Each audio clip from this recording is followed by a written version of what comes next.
اللہم صلی وسلم دائما ابدا علی حبیبک خیر الخلق کلہم منزہ عن شریک فی محاسنہ فجوہر الحسن فیہ غیر منقسم محمد اشرف الاعراب والعجم محمد خیر من یمشی علی قدم محمد تاج رسول اللہ کاتبۃ محمد صادق الاقوال والکلم محمد ذکرہ روح لانفسنا محمد شکرہ فرد علی الامم اللہم صلی وسلم دائما ابدا علی حبیبک خیر الخلق کلہم۔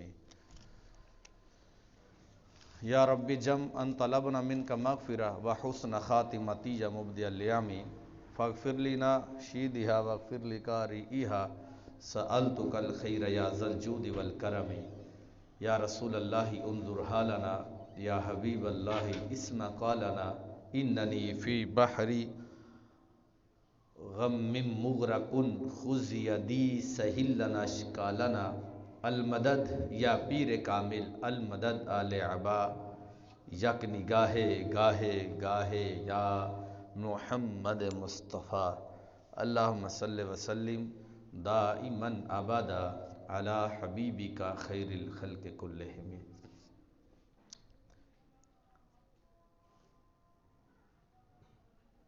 رب ذوالجلال کی حمد و ثنا، حضور سرور کائنات مفخر موجودات زینت بزم کائنات دستگیر جہاں سید سروراں ہم یہ بے کساں قائد المرسلین خاتم النبیین احمد مجتبیٰ جناب سیدنا حضرت محمد مصطفیٰ صلی اللہ علیہ وآلہ وبارک وسلم کے دربار گہربار میں ہدیہ درود و سلام عرض کرنے کے بعد رب ذوالجلال کے فضل اور توفیق سے آج ہمیں پھر سے جمعۃ المبارک میں شرکت کی سعادت حاصل ہو رہی ہے۔ رب ذوالجلال سید عالم نور مجسم شفیع معظم صلی اللہ علیہ وسلم کے عظیم مرتبہ کے طفیل میری اور آپ لوگوں کی حاضری اللہ تعالیٰ قبول و منظور فرمائے، اور جو کچھ میں نے بیان کرنا ہے آپ لوگوں نے سننا ہے، ہم سب کو اس پر عمل کرنے کی توفیق عطا فرمائے۔ آج اس موضوع پر میں نے گفتگو کرنی ہے۔ میرا موضوع ہے دین اور دنیا کی بھلائی۔ اللہ تعالیٰ کے حضور دعا ہے کہ اللہ تعالیٰ مجھے حق اور سچ بیان کرنے کی توفیق عطا فرمائے۔ حاضرین،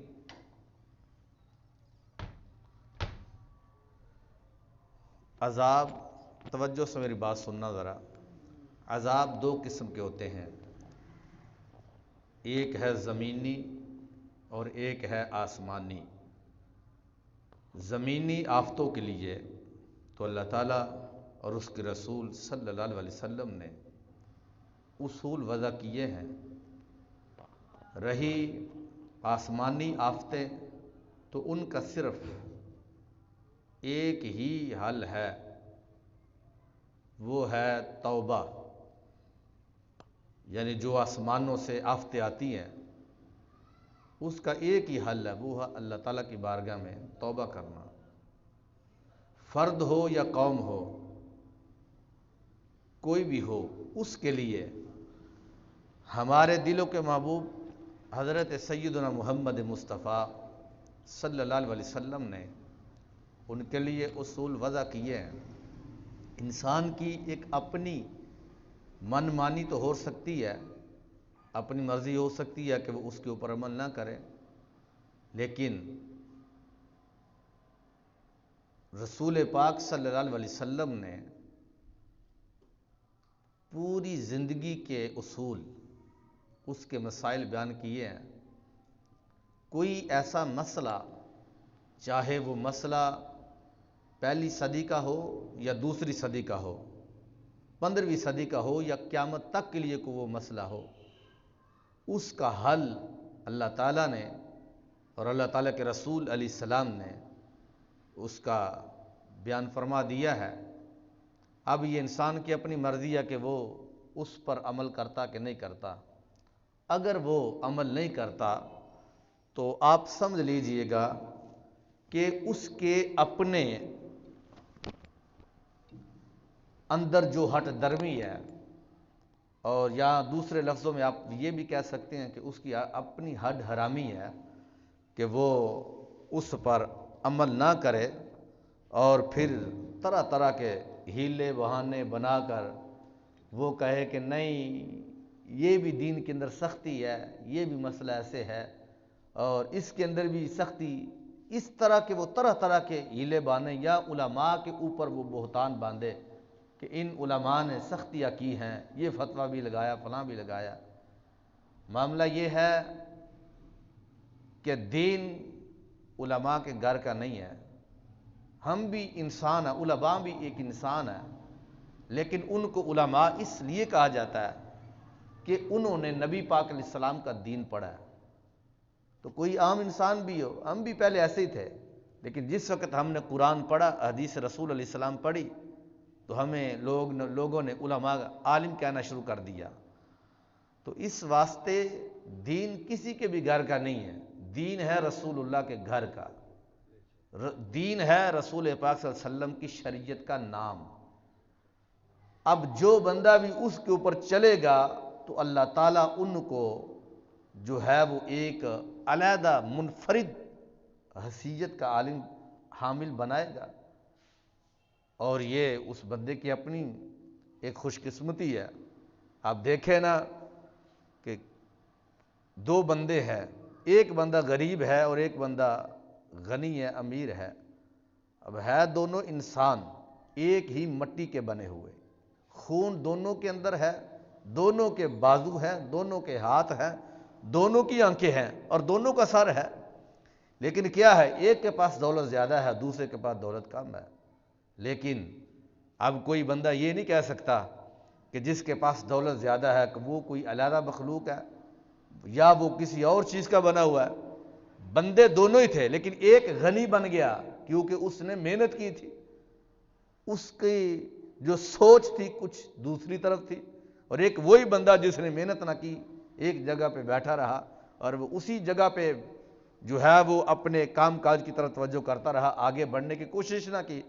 اب کوئی بندہ بھی جس کے پاس دولت ہے یا وہ غنی ہے تو کوئی اس پر اعتراض نہیں کر سکتا کہ یہ کوئی علیحدہ چیز ہے۔ اسی طرح یاد رکھنا، انسان کو پیدا کیا گیا حضرت آدم علیہ السلام کو، ان کی فضیلت فرشتے کے اوپر اس وجہ سے تھی کہ انہوں نے وہ سیکھا جو رب نے سکھایا، انہوں نے وہ حاصل کیا جو رب نے دیا۔ اب انسان تو سارے انسان ہیں، کسی نے کلمہ شریف پڑھ لیا اور کسی نے کلمہ شریف نہ پڑھا۔ اب جس نے کلمہ شریف پڑھا وہ مقام پا گیا، مسلمان ہو گیا، رب کی بارگاہ میں قرب حاصل کر گیا، اور جس نے کلمہ شریف نہیں پڑھا وہ جہنم کا ایندھن بن گیا۔ اسی طرح یہ وجہ ہے کہ دین کسی کے گھر کا نہیں ہے، دین رسول اللہ کے گھر کا ہے۔ دین صحابہ کرام علیہ رضوان نے سرکار سے براہ راست لے کر ہمیں دیا۔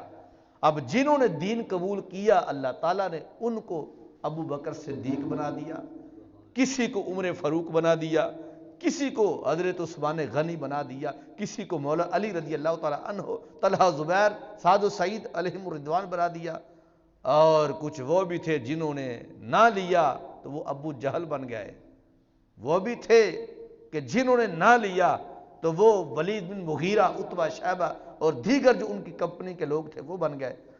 تو اس واسطے دین کے اندر جس جگہ پہ سختی ہے وہ علماء بیان کرتے ہیں، جس جگہ پہ سختی نہیں ان میں نرمی بیان کرتے ہیں، اور یہ حق بھی ان کا بنتا ہے۔ اس واسطے کوئی بندہ اس معاملے میں یہ اعتراض کر ہی نہیں سکے گا کل قیامت والے دن بھی اور آج دنیا کے اندر بھی کہ کہا ہو کہ دین مکمل نہیں ہے، اور یہ کہا ہو کہ جو مسئلہ میں نے لینا تھا وہ دین کے اندر نہیں تھا، یہ ہو ہی نہیں سکتا۔ یہ اللہ تعالیٰ نے اپنے محبوب علیہ السلام کو اتنا کامل اور اتنا اکمل دین عطا فرمایا ہے کہ قیامت تک کے لیے کوئی بندہ جو اس کے ذہن کے اندر یہ سوال بھی آ جائے کہ یہ میرا معاملہ ایسے ہونا تھا، یہ ہونا تھا، یہ فلاں ہونا تھا، تو اس کا مسئلہ، اس کے جو مسائل تھے، اس نے کہا کہ میرے دین کے اندر نہیں ہے، بلکہ اللہ تعالیٰ نے ہر صدی کا ہر سال، اور ہر سال کا ہر مہینہ، اور ہر مہینے کا ہر ہفتہ، اور ہر ہفتے کا ہر گھنٹہ، ہر دن جو ہے، اور ہر دن کا ہر گھنٹہ، بلکہ ہر گھنٹے کا ہر منٹ، اور ہر منٹ کا ہر سیکنڈ جو ہے، اس کا مسئلہ اللہ تعالیٰ نے اپنے قرآن کے اندر اور نبی علیہ السلام کے فرمان کے اندر بیان فرما دیا ہے۔ یہ چھوٹی سی بات نہیں ہے کہ کوئی کہے کہ میں یہ تقریر کے طور پر یہ اپنے جوش خطابت میں کر گیا ہوں، یہ ایسی بات نہیں ہے، اس کے دلیل قرآن کے اندر موجود ہے۔ قرآن کہتا ہے، نبی علیہ السلام تشریف فرماتے حجۃ الوداع کے موقع پر، تو رسول پاک صلی اللہ علیہ وسلم ارشاد فرماتے ہیں، اے مسلمانوں تجھے مبارک ہو، آج کے دن رب ذوالجلال نے تمہارے دین کو مکمل فرما دیا ہے۔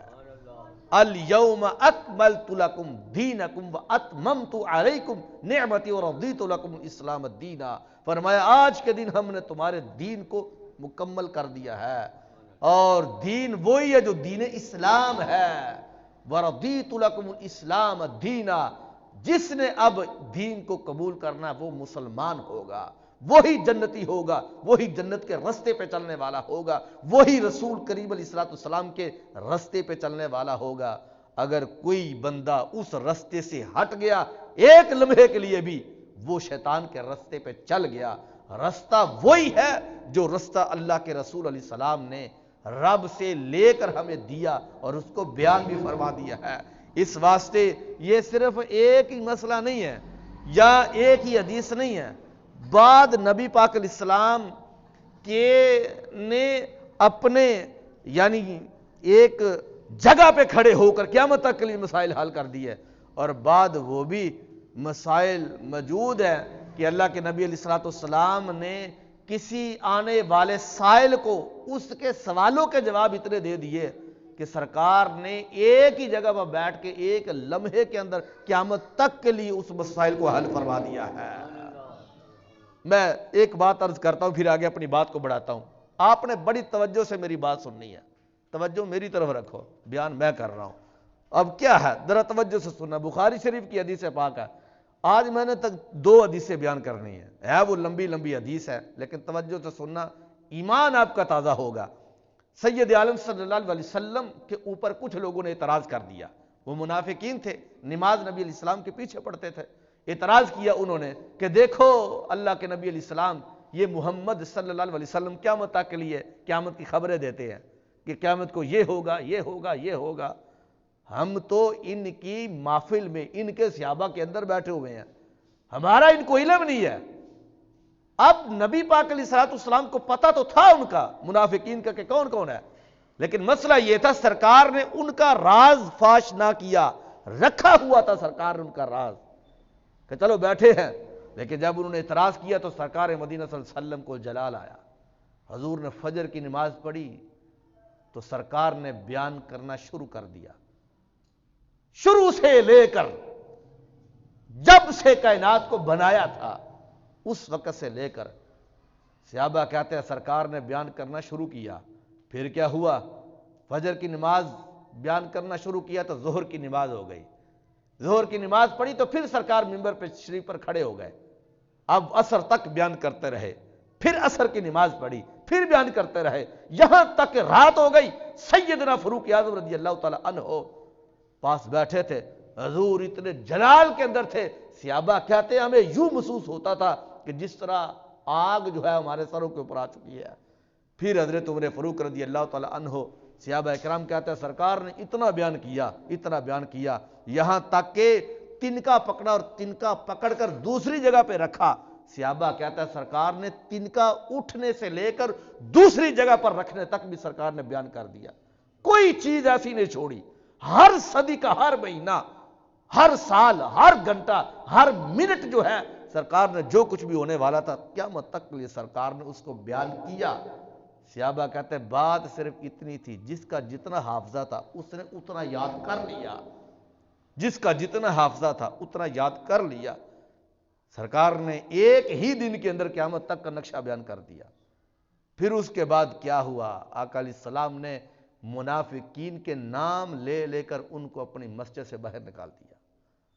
فرمایا ہم نے تمہارا راز رکھا ہوا تھا، تم ہمیں ہی جو ہے وہ بولنا شروع ہو گئے۔ جن پتھروں کو عطا کی تھی دل کی دھڑکنیں، انہیں زبان ملی تو ہم پر ہی برس پڑے۔ یہ ایسا ہوتا ہے کہ بعض اوقات بندہ کسی کے ساتھ بڑا بلا کرتا ہے لیکن وہی بندہ اس کے خلاف ہو جاتا ہے۔ یہ سرکار نے فرمایا کہ میں تو تمہارے راز فاش نہیں کرنا چاہتا تھا لیکن تم مجھے ہی بول پڑے، اگرچہ یہ سبق تھا قیامت تک کے لیے۔ سرکار نے ان کو نکالا تو بات کرنے کا مقصد یہ تھا کہ نبی کریم علیہ الصلوۃ والسلام نے صحابہ کہتے ہر چیز کو بیان کر دیا قیامت تک کے لیے جو کچھ بھی ہونا تھا۔ کیوں؟ اس لیے کہ سرکار نے فرمایا میرے رب نے جو مجھے دین دیا ہے اور میں جو تمہارے پاس لے کر آیا ہوں اس کو قیامت تک کے لیے کامل فرما دیا ہے۔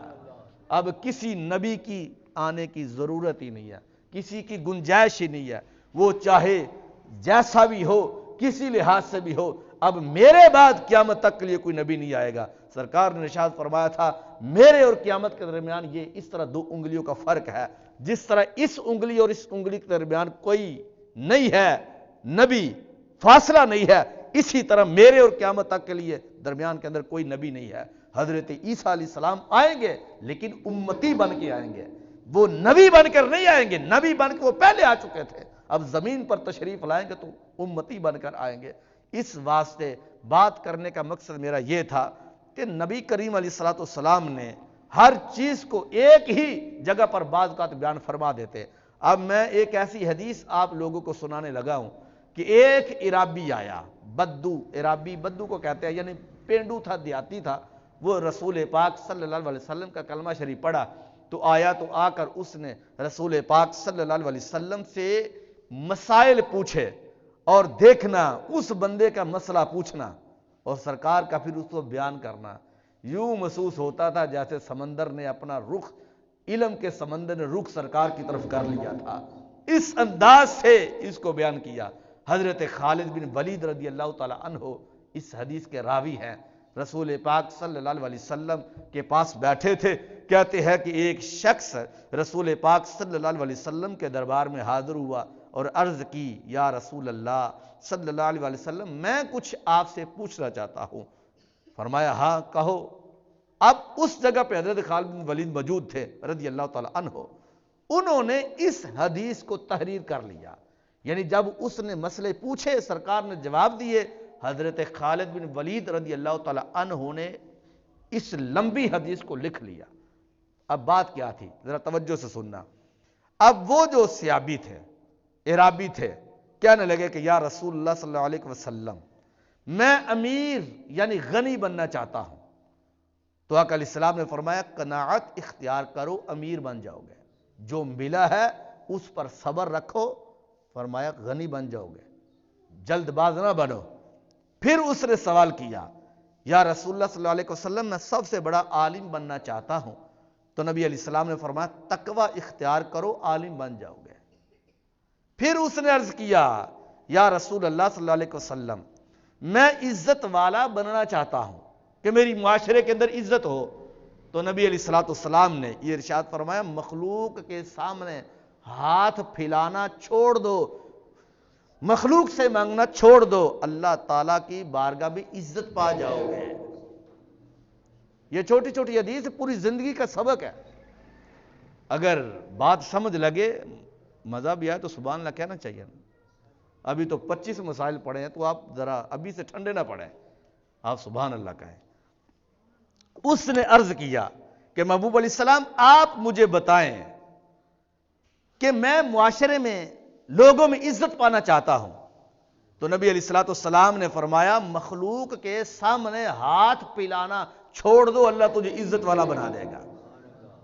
پھر اس بندے نے پھر سوال کر دیا محبوب اچھا آدمی بننا چاہتا ہوں۔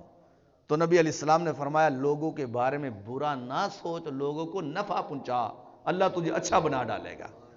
پھر اس بندے نے عرض کیا یا رسول اللہ صلی اللہ علیہ وسلم عادل بننا چاہتا ہوں، انصاف کرنے والا، کبھی بھی کسی کے ساتھ میں بے انصافی نہ کروں۔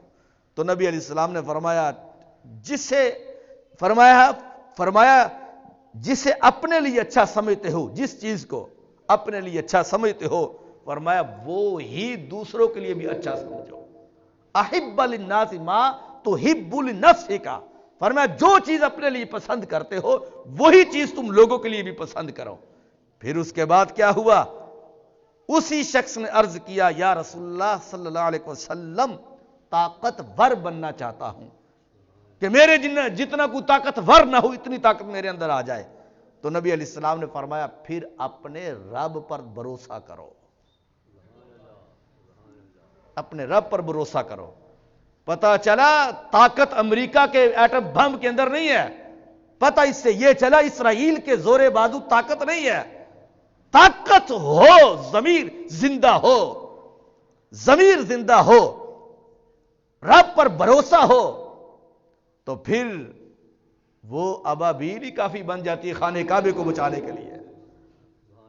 اور اگر ضمیر زندہ نہ ہو، رب پر بھروسہ نہ ہو تو پھر جتنے مرضی شہین مزائل اپنے پاس رکھو، غوری رکھو، ہدف رکھو، جو کچھ بھی رکھنا چاہتے ہو تم رکھو. فرمایا وہ فائدہ اس کا کیا ہے کہ جب تمہارے اندر ضمیر ہی تمہارا زندہ نہیں ہے. رب پر بھروسہ ہو تو پھر فلسطین کے وہ بچے کافی ہیں. رب ذوالجلال کی ذات پر بھروسہ ہو تو پھر وہ فلسطین کی وہ مائیں وہ بہنیں ہی کافی ہیں جنہوں نے سپر پاور سے ٹکر لی ہوئی ہے. تو کہنے لگا کہ میں ابو علیہ السلام طاقتور بننا چاہتا ہوں. تو نبی علیہ السلام نے فرمایا رب پر بھروسہ کرو. پھر اس نے ایک اور سوال کر دیا، کہتا ہے کہ یا رسول اللہ صلی اللہ علیہ وسلم اللہ کے دربار میں خاص خصوصیت کا درجہ چاہتا ہوں، یعنی میرا شمار صالحین میں ہو، صالحین خاص بندوں میں ہو. تو نبی علیہ السلام نے فرمایا پھر کثرت سے اپنے رب کا ذکر کیا کرو، اپنے رب کو کثرت سے یاد کرو، ہر لمحہ یاد کرو. اور اس نے پھر سوال کر دیا کہ یا رسول اللہ صلی اللہ علیہ وسلم رزق کی کشادگی چاہتا ہوں کہ میرے رزق کے اندر اضافہ ہو. بڑی پائے کی بات ہے اور اسی بات کو ہمارے صوفیہ سامنے رکھتے ہیں. ہمارے صوفیہ کہتے ہیں اس کے اوپر عمل کرو کبھی بھی تجھے کسی کی محتاجی نہیں ہوگی. یہ بڑے بڑے مدارس ایسے ہی نہیں چلتے. 600 بچہ لوگوں کے گھروں میں، لوگوں کے محلوں میں بحران پڑا ہوا ہے، گھر کھانے کے لیے آٹا نہیں ہے، لیکن دیکھو ایک ایک وقت کی 1,000 روٹی کا پک جانا یہ کوئی چھوٹی سی بات نہیں ہے. سرکار نے اس کا مسئلہ بھی بتا دیا، نسخہ بھی بتا دیا، نسخہ کیمیا بتا دیا. رسول پاک صلی اللہ علیہ وسلم نے ارشاد فرمایا جب اس نے پوچھا کہ نبی علیہ السلام رزق کشادہ ہو، کثرت ہو رزق کے اندر، تو نبی علیہ السلام نے فرمایا ہمیشہ با وضو رہا کرو، اللہ تیرے رزق میں اضافہ فرما دے گا. پھر اس نے ایک اور سوال کر دیا، رکا نہیں، کہنے لگا کہ نبی علیہ السلام دعائیں قبول کس طرح ہوتی ہے؟ میں چاہتا ہوں کہ میری دعائیں قبول ہو. تو نبی علیہ السلام نے فرمایا دعاؤں کی قبولیت ایک چیز کے اندر رب نے رکھی ہے، وہ ہے حلال کا رزق. محبوب چاہتا ہوں کہ میری دعا قبول ہو. تو نبی علیہ السلام نے فرمایا پھر ایسے کرو کہ حرام نہ کھایا کرو، حرام نہ کھاؤ دعائیں قبول ہوگی. اس نے پھر کہا محبوب ایمان کی تکمیل چاہتا ہوں کہ میرا ایمان مکمل ہو، کس طرح ہو؟ تو نبی علیہ السلام نے فرمایا اپنے اخلاق کو اچھا کر لو. سرکار سے بھی یہ پوچھا گیا کہ محبوب علیہ السلام ایمان کامل کیسے ہوگا؟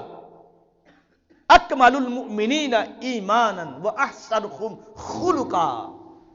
نبی علیہ السلام نے فرمایا کامل ایمان اس بندے کا ہوتا ہے جس بندے میں زبان کے اندر مٹھاس ہوتی ہے، بد اخلاقی نہیں ہوتی، زبان میں محبت ہوتی ہے، کسی سے بولتا ہے تو بڑی محبت کے ساتھ بولتا ہے. پھر اس نے عرض کر دیا کہ محبوب علیہ السلام قیامت کے روز اللہ تعالیٰ سے گناہوں سے پاک ہو کر ملنا چاہتا ہوں، ایک میرے پلے گناہ نہ ہو قیامت والے دن. اب سرکار نے کیسا جملہ، یعنی قیامت والے دن تو بندہ ایک گناہ سے روئے گا کہ میں نے ایسا کیوں کیا تھا. محبوب چاہتا ہوں کہ میں گناہوں سے پاک ہو کر رب سے ملوں. یہ نہیں کہا کہ گناہوں سے بچنا چاہیے، کہا گناہوں سے پاک ہو کر رب سے ملوں. تو نبی علیہ السلام نے فرمایا اس کا مسئلہ یہی ہے کہ جنابت کے فوراً بعد غسل کر لیا کرو۔ اس کے بڑے فوائد ہیں۔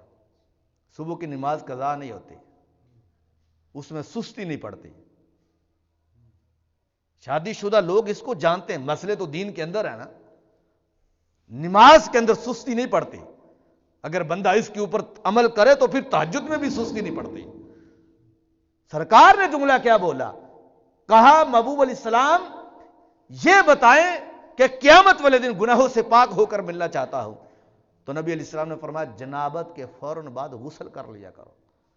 اس نے پھر کہا کہ محبوب دنیا کے اندر بھی گناہوں میں کمی چاہتا ہوں کہ میں گناہ نہ کروں، تو نبی علیہ السلام نے کیا فرمایا؟ فرمایا کثرت سے استغفار پڑھا کرو، استغفار پڑھا کرو، استغفر اللہ کا ورد کیا کرو، رب سے بخشش مانگا کرو۔ اس نے پھر ایک بات کہہ دی، کہنے لگا کہ محبوب علیہ السلام قیامت کے روز میں نور والے لوگوں میں اٹھنا چاہتا ہوں، نور والے لوگوں میں اٹھنا چاہتا ہوں۔ تو نبی علیہ السلام نے فرمایا ظلم کرنا لوگوں پر چھوڑ دو، رب تمہیں قیامت والے دن نور علی نور بنا ڈالے گا۔ اس نے پھر ایک مسئلہ کر دیا کہ یا رسول اللہ صلی اللہ علیہ وسلم میں چاہتا ہوں کہ میرا رب مجھ پر رحم فرمائے، رحم کرے۔ تو نبی علیہ السلام نے فرمایا اللہ کے بندوں پر رحم کرو، اللہ تم پر رحم کرے گا۔ اس نے پھر ایک سوال کر دیا، محبوب علیہ السلام میں چاہتا ہوں قیامت والے دن میرا رب میری پردہ پوشی فرمائے، میں چاہتا ہوں کہ دنیا کے اندر میری پردہ پوشی ہو، میرے کوئی عیب نہ کھولے، قیامت والے دن میرے کوئی عیب نہ کھولے۔ تو نبی علیہ السلام نے فرمایا دنیا کے اندر لوگوں کے عیبوں پر پردہ پوشی ڈالا کرو، کسی چغل خور کے ساتھ بیٹھ کر، کسی برے بندے کے ساتھ بیٹھ کر کسی کی چغلی نہ کرو، کسی کے عیب نہ نکالو۔ یہ دنیا ہے، وقتی طور پر تو کوئی بندہ تمہارے ساتھ ہو جائے گا، لیکن قیامت والے دن وہ بندہ تمہارا دشمن بن جائے گا۔ ایسے بندوں کے ساتھ نہ بیٹھو۔ ہم نے وہ ایک تحریر پڑھی تھی، اس کے اندر لکھا تھا کہ بندہ کس طرح ان چیزوں سے بچنا چاہتا ہے، تو انہوں نے کہا تھا کہ برے بندے کے پاس جو چغلیاں کرنے والا شخص ہے ان کے پاس نہ بیٹھو، رب تجھے نیک بنا ڈالے گا۔ اب یہ اس نے کہا محبوب میں چاہتا ہوں کہ میری پردہ پوشی میرا رب کرے، یہ نہیں کہا کہ دنیا کرے، کہا میرا رب کرے۔ تو نبی علیہ الصلوۃ والسلام نے فرمایا پھر تم لوگوں کی پردہ پوشی، لوگوں کے عیبوں پر پردہ ڈالا کرو۔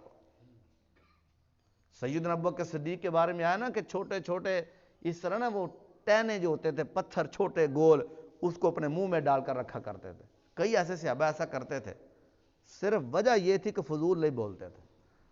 یہ زبان جب چلتی ہے نا تو بڑا کچھ کر دیتی ہے، تو منع کیا انہوں نے۔ تو سرکار نے فرمایا لوگوں کی پردہ پوشی کیا کرو۔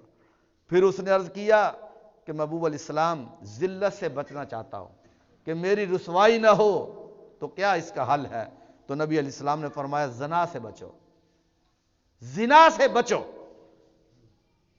ذلت سے بچ جاؤ گے۔ یہ امام غزالی نے لکھا ہے، مکاشفۃ القلوب کے اندر یہ حدیث پاک موجود ہے۔ ہمارے نبی علیہ السلام نے فرمایا قیامت والے دن زنا کرنے والے شخص کے شرمگاہ سے اتنی بدبو آئے گی کہ میدان محشر کو وہ جب بدبو پہنچے گی تو ان کے جسم لرز اٹھیں گے۔ میدان محشر میں ان کے جسم لرز اٹھیں گے۔ اور پھر اس بندے نے کہا کہ محبوب علیہ السلام آپ مجھے یہ بتائیں کہ میں چاہتا ہوں کہ میں اللہ کا بھی محبوب بن جاؤں اور اللہ کے نبی علیہ السلام کا بھی محبوب بن جاؤں، میرا رب بھی مجھے محبوب بنائے اور میرے نبی علیہ السلام بھی مجھے محبوب بنائے، محبوب کیا کروں میں؟ تو آقا علیہ السلام نے فرمایا جو اللہ اور اس کے رسول علیہ السلام کا محبوب ہو جائے اللہ تعالیٰ اس بندے کو بھی اپنا محبوب بنا لیتا ہے۔ اس نے پھر ایک سوال کیا، کہنے لگا کہ محبوب علیہ السلام اللہ تعالیٰ کا فرما بردار بننا چاہتا ہوں۔ آقا علیہ السلام نے فرمایا پھر جو فرائض ہیں اس کا اہتمام کرو، فرض نماز جو ہے فجر ہو، ظہر ہو، عصر ہو، مغرب عشاء ہو، یا حج ہو، زکوٰۃ ہو، یا دیگر ایسے معاملات ہو، نبی علیہ السلام نے فرمایا اس کا اہتمام کرو، اس سے سستی نہ کرو۔ فرمایا تم فرائض کا اہتمام کرو، اللہ تعالیٰ تجھے اپنا فرما بردار لوگوں میں شامل فرما لے گا۔ اس بندے نے پھر عرض کیا کہ یا رسول اللہ احسان کرنے والا بننا چاہتا ہوں۔ نبی علیہ السلام نے فرمایا اللہ کی یوں بندگی کرو جیسے تم اسے دیکھ رہے ہو، یا یوں کرو کہ جس طرح کے رب تجھے دیکھ رہا ہے، تجھے یہ ذہن کے اندر ہو، یا یوں کرو۔ پھر اس نے عرض کیا یا رسول اللہ کیا چیز گناہوں سے معافی دلاتی ہے، کہ گناہ اگر میں نے کر لیا اب کیا چیز ہے جو گناہوں سے معافی دلائے؟ تو نبی پاک علیہ السلام نے فرمایا وہ ہے آنسو آنکھ سے نکلنا رب کے خوف سے، وہ ہے عاجزی اختیار کرنا، اکڑ نہ ہو، وہ ہے بیماری جسم کے اندر جو بخار چڑھتا ہے۔ سرکار فرماتے ہیں یہ تین چیزیں ایسی ہیں اللہ تعالیٰ اس کی وجہ سے گناہوں کو معاف فرما دیتا ہے۔ اس نے پھر عرض کر دیا کہ یا رسول اللہ کون سی چیز ہے جو دوزخ کی آگ کو ٹھنڈا کرے گی کہ میں جاؤں تو دوزخ مجھے دیکھ کے ٹھنڈی ہو جائے؟ تو نبی علیہ السلام نے فرمایا وہ یہ ہے کہ دنیا کی مصیبتوں پر صبر کرنا۔ مصیبتیں آ گئی، طرح طرح کی مصائب جگر پگھلا دینے والے تھے، صبر کیا۔ پھر اس نے عرض کیا کہ محبوب اللہ کے غصے کو کیا چیز ٹھنڈا کرے گی؟ آقا علیہ السلام نے فرمایا چپکے چپکے سے صدقہ کرنا اور صلہ رحمی کرنا۔ صدقہ لوگوں کو بتا کے نہیں کرنا کہ میں نے یہ کیا تھا فلاں کیا تھا، ایک ہاتھ سے دیا تو دوسرے ہاتھ کو پتہ نہ چلا۔ نبی علیہ السلام نے فرمایا جس نے دنیا کے اندر دنیا کو دکھانے کے لیے ایک درہم بھی صدقہ کر دیا، قیامت والے دن اللہ اتنا غضبناک اس بندے کے اوپر ہوگا کہ رب ان سے بات کرنا بھی پسند نہیں فرمائے گا۔ پھر اس نے عرض کیا کہ محبوب سب سے بڑی برائی کیا ہے؟ بڑی توجہ سے بات سننا، اگر ضمیر زندہ ہے تو یہ بات اپنے دل کے اندر رکھنا، اس کو بولنے نہیں دینا۔ محبوب سب سے بڑا گناہ کیا، سب سے بڑی برائی کیا ہے؟ تو نبی علیہ السلام نے فرمایا وہ ہے بد اخلاقی اور بخل کرنا ہے۔ بد اخلاقی اور بخل کرنا ہے۔ سرکار نے ارشاد فرمایا مستدرک الحاکم میں ہے کہ نبی علیہ السلام نے فرمایا جس بندے کی زبان کی وجہ سے دوسرا مسلمان پریشان تھا، خوف زدہ تھا، اللہ تعالیٰ اس بد اخلاق بندے کو قیامت والے دن ایسا خوف زدہ کرے گا کہ اس کو ہر طرف خوف ہی خوف نظر آئے گا۔ قیامت والے دن اس کو اللہ تعالیٰ خوف کے اندر مبتلا کرے گا۔ پھر اس نے عرض کیا کہ محبوب سب سے بڑی اچھائی کیا ہے کہ جو اچھا کام ہو سب سے بڑا؟ تو نبی علیہ السلام نے فرمایا وہ ہے اچھا اخلاق، تواضع کرنا، عاجزی کرنا، اور حضور فرماتے ہیں صبر کرنا۔ اچھا پھر اس نے 24واں یہ سوال تھا، اس نے پھر سوال کر دیا کہ محبوب علیہ السلام آپ یہ بتائیں، آخری سوال تھا، اس نے کہا محبوب علیہ السلام آپ یہ بتائیں کہ اللہ کے غضب سے بچنا چاہتا ہوں۔ اللہ تعالیٰ کے غضب کا معنی ہوتا ہے غصہ کرنا۔ کہا محبوب رب کے غصے سے بچنا چاہتا ہوں کہ رب مجھ پر کبھی بھی غصہ نہ کرے، میرے اوپر رحم ہی رحم، کرم ہی کرم کرے۔ تو سرکار نے ارشاد فرمایا پھر لوگوں پر غصہ کرنا چھوڑ دو، رب تیرے اوپر غصہ کرنا چھوڑ دے گا۔ لوگوں پر غصہ نہ کیا کرو، چھوٹی چھوٹی بات پہ غصہ نہ کرو، وہ بہن ہے یا بھائی یا رشتہ دار ہے، صبر کرو۔ جب صبر بچپن سے یہ بات سنتے آنے کہ صبر کا پھل بڑا میٹھا ہوتا ہے۔ وہ ہماری مائیں ہمیں کہا کرتی تھی کہ وہ جب ہم کسی روٹی مانگنے میں یا کسی چیز مانگنے میں جلدی کرتے نا، بات کہتے امی جی مجھے یہ چیز پہلے دے دے، تو وہ کہتے پتر صبر دا پھل میٹھا ہوتا ہے۔ یہ بچپن سے ہم یہ باتیں سنتے آئے ہیں، تو ہمیں یہی کہا کرتی کہ صبر کا پھل میٹھا ہوتا ہے۔ تو میں کہتا ہوں کہ وہ صبر کا پھل کدھر آج چلا گیا؟ آج وہ صبر کا پھل نظر نہیں آتا۔ سرکار نے تو فرمایا تھا نا کہ کہنے لگے کہ محبوب آپ بتائیں مجھے کہ رب کے غصے سے کیسے بچوں؟ فرمایا غصہ نہ کیا کرو، صبر کیا کرو۔ یہی وہ باتیں ہیں، 25 مسائل سرکار نے بیان کی ہیں۔ اب یہ پوری زندگی کا نچوڑ بیان کر کے رکھ دیا، حالانکہ اس کے اندر صرف ایک حدیث ہی، ایک لفظ ہی ہوتا نا، کوئی بھی 25 میں سے ایک مسئلہ بھی ہوتا وہی زندگی گزارنے کے لیے کافی تھا، لیکن سرکار نے مسئلہ بیان قیامت تک کے لیے کر دیا کہ کوئی بندہ جس طرف سے بھی آئے یہ نہ کہے کہ یہ مسئلہ بیان نہیں ہوا، کیوں کہ سرکار نے فرمایا تھا میرے رب نے جو مجھے دین دیا ہے وہ کامل دیا ہے، اکمل دیا ہے، اب قیامت تک کے لیے اس دین کے اوپر جو چلے گا اللہ تعالیٰ اسی بندے کو جنت کا راستہ عطا فرمائے گا۔ اس کے علاوہ ہر راستہ شیطان کا راستہ ہے۔ اب میں دوسری حدیث بیان کرتا ہوں، میں نے کہا تھا میں 2 حدیثیں بیان کروں گا۔ دوسری حدیث جو ہے وہ بھی ذرا توجہ سے سننا، اور ایک بات میں یہ بیان کرنے سے پہلے ضرور کہوں گا، یہ حدیث بھی سنتے جانا، اس کے اندر نبی پاک علیہ السلام کا علم غیب بھی دیکھنا، اسی کے اندر نبی پاک علیہ السلام کی وہ باتیں جو اس زمانے کے اندر ہو رہی ہیں اس کا ذرا بھی جائزہ لینا، یعنی کمپیریزن کرنا، یعنی اس کا دیکھنا، اس توازن یعنی مقابلہ کرنا کہ سرکار نے جو باتیں کہی تھی کیا وہ آج کے زمانے کے اندر پائی جاتی ہے کہ نہیں پائی جاتی، یہ دیکھنا ذرا۔ یعنی ایک ایسے یقین جانے، میں جب یہ آج حدیث پڑھ رہا تھا نا تو مجھے یقین جانے ایسے ہو رہا تھا، یقین تو ہمارا ہے، ہم اہل سنت و جماعت ہے کہ سرکار جو بھی بیان کرتے دیکھ کے بیان کرتے، لیکن یہ ہے کہ ایسے محسوس ہو رہا تھا جیسے یہ ابھی نبی علیہ السلام نے بیان فرمائی ہے کہ ان چیزوں کو دیکھ کے بیان کیا، اس طرح وہ چیزیں ہماری آنکھوں کے سامنے ہو رہی ہیں کہ جو چیزیں سرکار نے آج سے 14.5 صدیاں پہلے بیان فرمائی تھی۔ اب یہ سننا توجہ سے، رسول پاک صلی اللہ علیہ وسلم نے حجۃ الوداع کے موقع پر بیت اللہ کے دروازے کا کنڈا پکڑ کر ارشاد فرمایا، یعنی خانہ کعبہ شریف کا جو دروازہ تھا نا اس کو پکڑ کر نبی علیہ السلام نے یہ بات ارشاد فرمائی، فرمایا لوگو کیا میں تمہیں قیامت کی نشانیاں، علامتیں اور شرطیں نہ بتاؤں؟ کیا میں تمہیں قیامت کی نشانیاں، قیامت کی علامتیں اور قیامت کی شرطیں میں تمہیں بتاؤں نا؟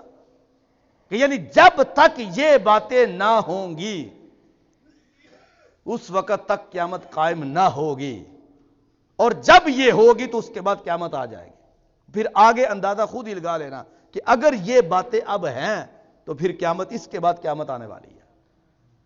نبی پاک علیہ الصلوۃ والسلام نے جب یہ بیان کیا تو حضرت سلمان فارسی کھڑے ہو گئے رضی اللہ تعالی عنہ، کہتے ہیں کہ محبوب علیہ السلام میرے ماں باپ آپ پر قربان ہوں، ضرور ارشاد فرمائیں۔ تو نبی پاک علیہ السلام نے ارشاد فرمایا، آقا علیہ السلام نے فرمایا قیامت کی نشانیوں میں ایک نشانی یہ بھی ہے کہ لوگ نمازوں کو ضائع کرنے لگ جائیں گے، لوگ نماز نہیں پڑھیں گے۔ اب ذرا دیکھنا، میں وضاحت کروں کہ تو ٹائم یہ 15 منٹ کے اندر حدیث مکمل ہو جائے تو یہ بڑی بات ہے۔ سرکار نے فرمایا اے میرے صحابہ پہلی نشانی یہ ہے کہ لوگ نمازوں کو ضائع کریں گے، یعنی سب سے پہلی بات یہ بیان کی، کتنی اہم ترین بات ہے کہ جس کو لوگ ہلکا سا سمجھتے ہیں۔ میں کہتا ہوں سرکار نے اس کو کافر قرار دیا اس لمحہ جو بندہ جان بوجھ کر نماز چھوڑتا ہے۔ تو سرکار نے فرمایا لوگ نمازوں کو ضائع کرنے لگ جائیں گے۔ دوسری بات حضور فرماتے ہیں نفسانی خواہشات غالب ہو جائیں گی،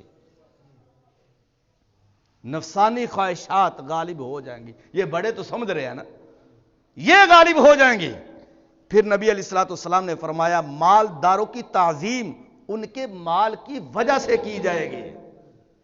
کوئی بندہ عمران خان کی، نواز شریف کی، یا کسی غنی کی، یا کسی زرداری کی، یا کسی بندے کی، جو اتنے لوگ جمع ہوتے ہیں، یہ کس لیے جمع ہوتے ہیں؟ ان کو پتہ نہیں کہ ملک کو کس طرح لوٹا، ان لوگوں کو پتہ نہیں کہ یہ لوگ کس طرح 70 سال کی زندگی کے اندر ظلم کرتے ہوئے نظر آئے، آج تک ایسا ہوا، لیکن بے حس قوم نے اس کی طرف دیکھنا تو دیکھنا رہا، اس طرح کے اپنی جانوں کے نذرانے ان کے اوپر قربان کرنے شروع کر دیے۔ وجہ کیا تھی؟ یہ سرکار شاد فرما کے گئے ہیں، فرمایا لوگ مالداروں کے مال کی وجہ سے ان کی تعظیم کریں گے۔ پھر نبی علیہ الصلوۃ والسلام حضرت سلمان فارسی رضی اللہ تعالی عنہ نے جب یہ بات سنی تو بڑا حیران ہو گئے، کہنے لگے کہ محبوب علیہ السلام یکون ھذا، محبوب واقعی ایسا ہوگا جس طرح آپ بیان کر رہے ہیں کہ مال کی وجہ سے لوگ ان کی عزت کریں گے، کہ ان کے پاس دولت بڑی ہے تو ان کی عزت کریں گے؟ اور کوئی زمانے کے یہ مالدار لوگ ولی تو نہیں ہے، یا کوئی M N A M P ہے، یا جس کے پاس کوٹھیاں، یہ کوئی زمانے کے ولی تو نہیں ہے کہ جس کی وجہ سے کہا کہ ہم ان کا چہرہ دیکھ رہے ہیں؟ کوئی کوالٹیز ہو نا، کوئی بندہ کہا کہ اس کے اندر فلاں کوالٹیز تھی، ایسی تو کوئی بات ہی نہیں تھی۔ سرکار نے ارشاد فرمایا ایسا ہوگا اے سلمان فارسی، مجھے قسم ہے اس ذات کی جس کے قبضہ قدرت میں میری جان ہے. فرمایا ایسا ہو کر رہے گا. پھر اس کے بعد کیا ہوا؟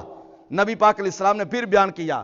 جب بات سنی، یہ جواب دے کے سرکار نے قسم اٹھائی. اس کے بعد سرکار نے پھر ارشاد فرمایا کہ اے سلمان فارسی، لوگ زکوٰۃ کو مثل توان یعنی ٹیکس دیں گے.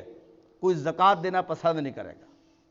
ہمیں پتہ ہے، ہم لوگ جانتے ہیں، ظاہر ہماری ڈیوٹی ہوتی ہے لوگوں کو بتانا. سرکار شاہ فرماتے ہیں لوگ زکوٰۃ کو مثل توان سمجھیں گے. پھر نبی علیہ السلام نے ارشاد فرمایا لوگ جہاد سے نفرت کریں گے، جہاد نہیں کریں گے. یہ اسرائیل اور یہ فلسطین کا معاملہ تمہاری آنکھوں کے سامنے ہے. 56-57 ملک ہیں تو کوئی آگے ہونے کے لیے تیار نہیں ہے. 15,000 سے زائد لوگ وہ ہیں کہ جن کو شہید کر دیا گیا. باقی جو ملبے تلے دبے ہیں وہ تو ہزاروں کی تعداد میں ہیں. اب تو وہ ہسپتالوں کے اندر بھی زندہ نہیں رہنے دیتے. فرمایا پھر کیا ہوگا؟ لوگوں کا مال جہاد سے آیا ہوا لوگ مال غنیمت اپنی دولت سمجھیں گے. یعنی کیا اس کا مطلب ہے؟ وہ المستند کے اندر جو دوسری حدیث ہے اس کی وضاحت ہے. نبی علیہ السلام نے فرمایا تھا جو مال بیت المال کا یعنی قوم کا مال ہوگا لوگ اس کے اندر کرپشن کریں گے. اور پھر کیا ہوا؟ نبی کریم علیہ السلام نے اس کے بعد ارشاد فرمایا، آقا علیہ السلام نے فرمایا جھوٹ بولنے والوں کو سچا سمجھا جائے گا اور سچ بولنے والے کو جھوٹا سمجھا جائے گا. اگر نہیں یقین آتا تو کچہریوں کے اندر آپ چلے جائیں، وہاں پر جا کر دیکھ سکتے ہیں. پھر کیا فرمایا؟ خائن خیانت کرنے والے امانت میں مشہور ہوں گے کہ یہ بندہ بڑا امانت دار ہے، کہ جس نے پوری زندگی پیسے قوم کے کھا کر جمع کر کے اپنی بلڈنگوں کو بنا ڈالا، اپنی پراپرٹیز بنا ڈالی. اب وہی اماندار جناب امانت دار ہے، وہی صادق اور امین جو ہے اس کو شمار کرنا شروع کر دیا. پھر نبی علیہ السلام نے فرمایا ایسے لوگ بھی آ جائیں گے جن کے پاس علم نہیں ہوگا، لیکن جو بات ان کے پاس کسی سے سنی ہوئی ہوگی ایسے مسئلے کے اوپر اٹک جائیں گے، اڑ جائیں گے کہ آگے عالم کو بھی پیچھے کر ڈالیں گے. عالم کی بھی بات کو ماننا گوارا نہیں کریں گے. یہ نبی علیہ السلام بیان کر رہے ہیں. عالم کی بات کو بھی ماننا اچھا نہیں سمجھیں گے. سرکار ارشاد فرماتے ہیں پھر کیا ہے؟ سرکار فرماتے ہیں حق کے 10 حصوں میں سے 9 حصے کا لوگ انکار کرنے لگیں گے. دوسرے لفظوں میں ہے کہ قرآن صرف الماریوں کے اندر بند ہو کر رہ جائے گا، اب اس سے کوئی زندگی حاصل نہیں کرے گا. پھر حضور فرماتے ہیں اسلام صرف نام کا رہ جائے گا. پھر آقا علیہ السلام نے فرمایا قرآن کے فقط حروف رہ جائیں گے. یعنی کیا مطلب؟ اس کے اوپر عمل نہ ہوگا. لوگ اس کو صرف حروف کے طور پر کہ ہمارے پاس قرآن ہے جی، ساری کتابوں سے افضل ہے، تورات پیچھے، انجیل پیچھے، زبور پیچھے ہے، باقی کتابیں ساری صحائف پیچھے ہیں، ہمارا قرآن آگے ہے، بس یہ لفظ رہ جائیں گے. اور یہ زمانہ آج کا وہی ہے جو گزر آگے پتہ نہیں کیا ہونے والا ہے. پھر نبی علیہ السلام نے کیا ارشاد فرمایا؟ آگے اس کی وضاحت بھی سرکار نے فرما دی. حضور فرمانے لگے قرآن کو سنہری جزدانوں میں سے سجایا جائے گا. اب بچی کو شادی ہوتی ہے نا، وہ ٹھیک ہے ایسا کرنا چاہیے، ہم یہ نہیں کہتے، وہ بڑا خوبصورت ایک جزدان کے اندر یا وہ کسی پھٹی کے اندر رکھ کر قرآن سر کے اوپر وہ بچی کو لے جایا جا رہا ہے. بچی خود بے پردہ جا رہی ہے. بچی جب اس کی رخصتی والدین کر رہے ہیں نا، وہ خود بے پردہ ہے، ویڈیوز بن رہی ہے، وہ سارے غیر محرم اس کو دیکھ رہے ہیں، لیکن سر کے اوپر قرآن رکھا ہوا ہے. یہ تمہاری خبر نبی علیہ السلام نے یہ دیکھو حدیث کے اندر بیان کی ہے. اے بے حس امتیوں، سرکار نے تمہاری خبر یہ قرآن کے اندر، یہ حدیث کے اندر بیان کی ہے کہ سرکار نے فرمایا تم ایسا کرو گے اور کل قیامت والے دن تم مجھے منہ نہیں دکھا سکو گے. ساری رات کنجریاں اور صبح کے وقت بے پردگی کی انتہا یہاں تک ہے کہ نہ بیٹی پردے سے محفوظ ہے. اب تو وہ میرج ہالوں کے اندر خواتین اور مردوں کا، کیونکہ نکاح تو ہم پڑھانے جاتے ہیں ہمیں تو پتہ ہے، وہ بالکل اب جو درمیان کے اندر پردہ ہوتا تھا وہ بھی ختم کر کے رکھ دیا، اب وہ بھی نہیں رہا. اور یہ سرکار کیا بیان کر رہے ہیں؟ فرمایا قرآن صرف وہ غلافوں کے اندر رہ جائے گا. پڑھنے کے لیے کوئی تیار نہیں ہوگا، اور اگر کوئی پڑھ بھی لے گا تو صرف اوپر سے اس کے حروف کو دیکھ کر زبان سے پڑھے گا، باقی عمل نام کی ان کے اندر کوئی چیز نہیں رہ جائے گی۔ پھر نبی پاک علیہ الصلوۃ والسلام نے فرمایا مردوں میں موٹاپا آ جائے گا، مردوں میں موٹاپا آ جائے گا۔ بیان ہوا کہ نہیں قیامت کی نشانی؟ مردوں میں موٹاپا، ہر بندہ اپنے معدے کو لے کر بیٹھا ہوا ہے۔ پھر کیا ہوا؟ سرکار نے فرمایا لوگ عورتوں سے مشورے کریں گے، لونڈیوں سے صلاح مشورے کریں گے۔ اس سے مراد یہ حکومتی مسائل ہیں، حکومتی معاملات ہیں۔ نبی علیہ السلام نے فرمایا تھا نا کہ جس جگہ پہ عورت حکومت کرتی ہے وہ کبھی بھی ملک سلامت نہیں رہتا۔ پھر حضور فرماتے ہیں علماء زمین سے اٹھتے جائیں گے، علم زمین سے اٹھتا جائے گا۔ صحابہ نے پوچھا ابو علماء اٹھیں گے کہ یہ علم نکلے گا سینوں؟ فرمایا نہیں، علماء اٹھیں گے۔ پھر کیا ہوگا؟ مسلم شریف کی حدیث ہے کہ حضور نے فرمایا مسئلے وہ بیان کریں گے جن کو سیدھی علی بابی پڑھنے نہیں آتی ہوگی، خود بھی گمراہ، جو مسئلے ان سے پوچھنے والے وہ بھی گمراہ۔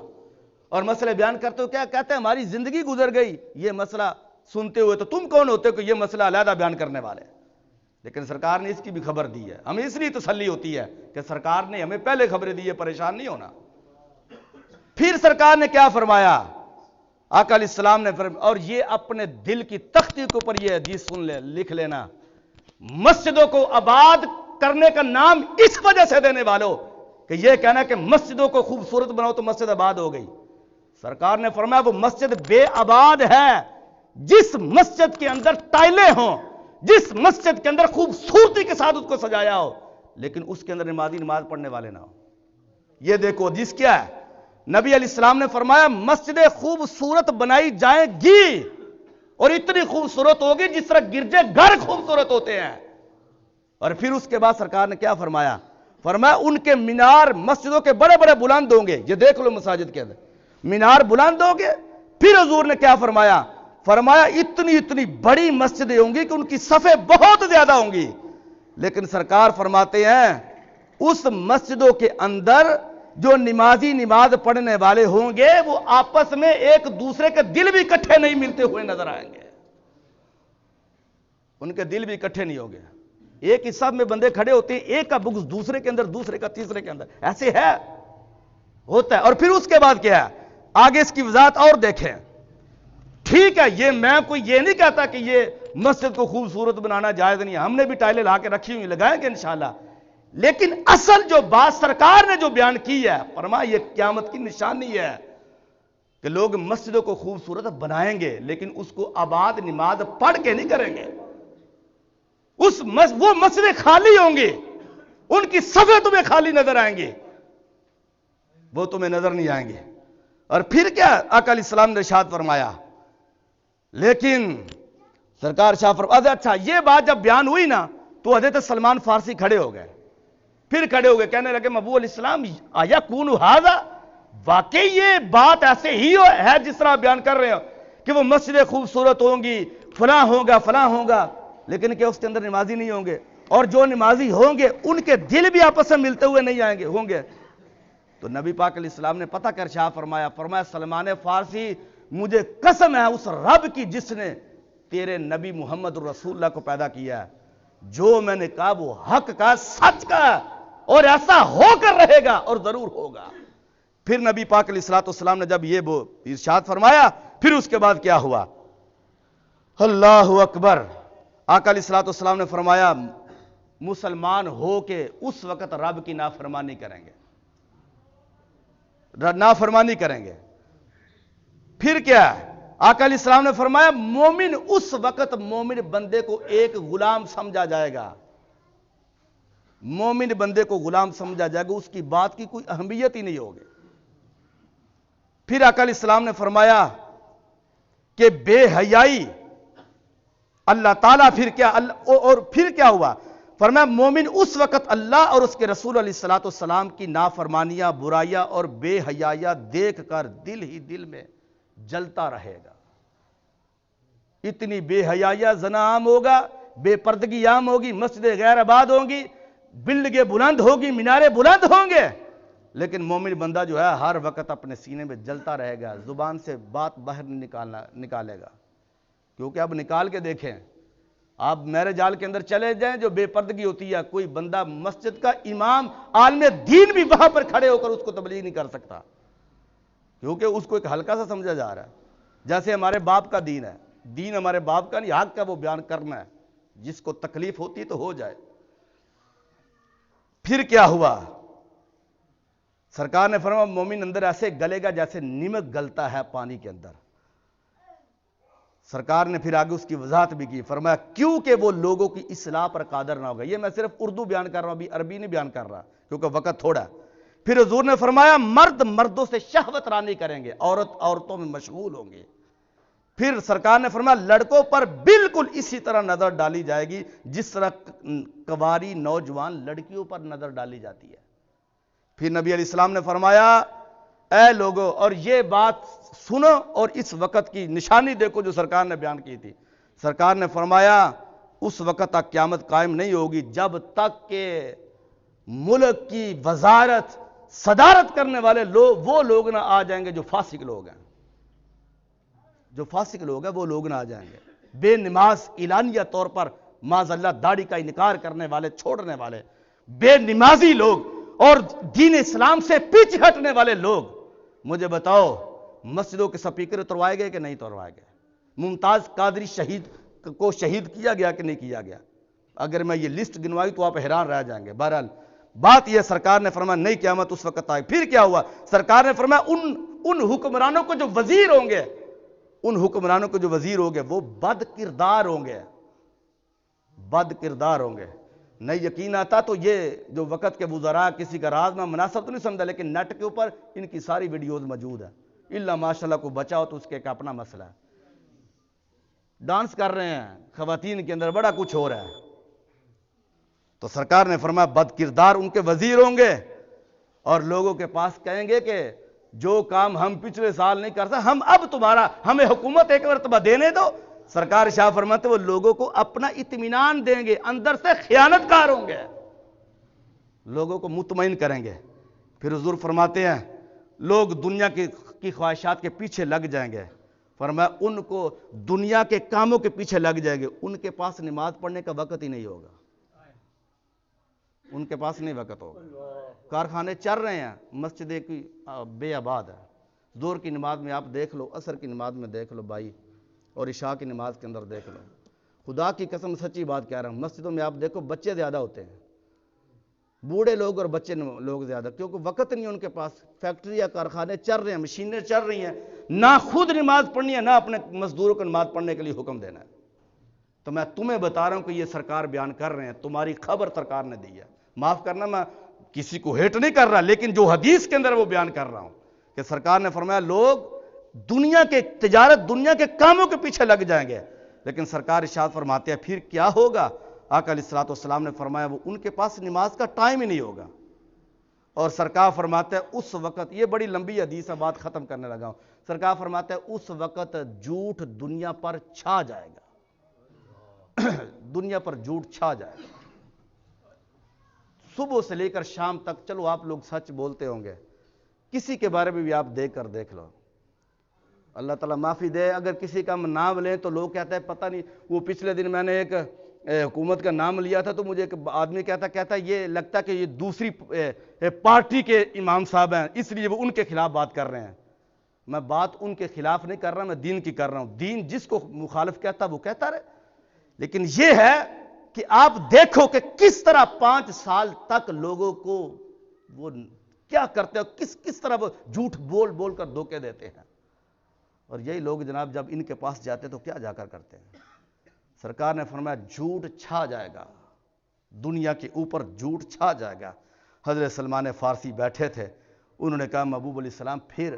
فرمایا لوگوں، سرکار نے فرمایا سلمان فارسی، یہ کندھے پہ ہاتھ رکھا، فرمایا سلمان مجھے قسم ہے اس رب کی جس کے قبضہ قدرت میں میری جان ہے، جس طرح تم اس جگہ پہ تمہارا موجود ہونا یہ ضروری ہے، اسی طرح یہ مسائل بھی، یہ قیامت کی نشانیوں میں سے یہ شرطیں ہونا بھی لازم ہوں گے. اور سرکار نے جو آخر میں بات بیان کی، سرکار نے فرمایا کہ میرے سلمان بازار بھرے ہوئے ہوں گے، مسجدیں خالی ہوں گی، بازار بھرے ہوں گے. بتاؤ مجھے بازار بھرے ہے کہ نہیں بھرے؟ آپ بزرگ بیٹھے ہو، سارے لوگ بیٹھے ہو، کتنے بازار بھرے ہیں؟ ہمارے اندر جھگڑے رہ گئے ہیں. ہم نے مساجد کو، ہم نے دین کو، ہم نے اسلام کو، ہم نے مسائل کو صرف جھگڑے کی شکل بنا کے رکھ دیا. کبھی خود نہیں سوچا کہ ہمیں جھگڑوں سے کیا لگے گا. جواب تو ہم نے اپنا دینا ہے. فرشتوں نے مجھ سے پوچھنا ہے کہ مر ربو کا ما دینو کا، یہ مجھ سے پوچھنا ہے. مجھے یہ نہیں پوچھنا کہ تم نے فلاں سے جھگڑا کتنا کیا تھا، فلاں سے کیا کیا تھا. نہیں، سوچنے کے لیے تیار ہی نہیں ہے. اور یہ حدیث ہے کہ سرکار نے فرمایا تھا اتنا وقت بھی نہیں بندہ نکالے گا کہ وہ بندہ بیٹھ کے سوچ ہی لے کہ میرے ساتھ قبر میں کیا ہونے والا ہے اور میرے ساتھ حشر میں کیا ہونے والا ہے. اتنا بھی اس کے پاس ٹائم ہی نہیں ہوگا.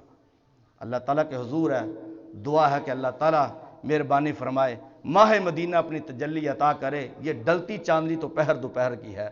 یہ حالات جس طرح چل رہے ہیں، اللہ تعالیٰ ایمان کی سلامتی فرمائے، میری بھی اور میری اولاد کی بھی، آپ کی اور آپ کی اولاد کی بھی، آنے والی نسلوں کی بھی. کبھی بھی ایسے پراپے گنڈے جو کفر کی طرف لے جانے والے ہوں اور جو جہنم کی طرف لے جانے والے ہوں، ہماری آنے والی نسلوں کو بھی اللہ تعالیٰ بچائے. ایک اعلان سننا اسی جگہ پہ جمعے کی نماز کے فوراً بعد، چونکہ تقریر جو جمعے کے بعد کرنی تھی وہ میں نے ابھی کر دی ہے. آپ لوگ جانتے ہیں کہ یہ فروخ صاحب ان کے بڑے بھائی محمد عبدالشکور صاحب کا انتقال ہوا تھا، تو ختم شریف ہے. یہ ان کی طرف سے سارے لوگوں کو دعوت ہے. وہ بڑے باکمال آدمی تھے. سرکار کی حدیث ہے نا، تو دنیا سے چلا جائے ان کی اچھی باتیں بیان کی. بڑے باکمال آدمی، وہ سارے بھائی بڑے کا باکمال ہے. اچھا بندہ ہونا تو اس کی تعریف کرنی چاہیے. آپ لوگ بیٹھو گے، آپ کے بیٹھنے کی وجہ سے شاید کسی ایک بندے کی بھی دعا ان کے حق کے لیے قبول ہو جائے.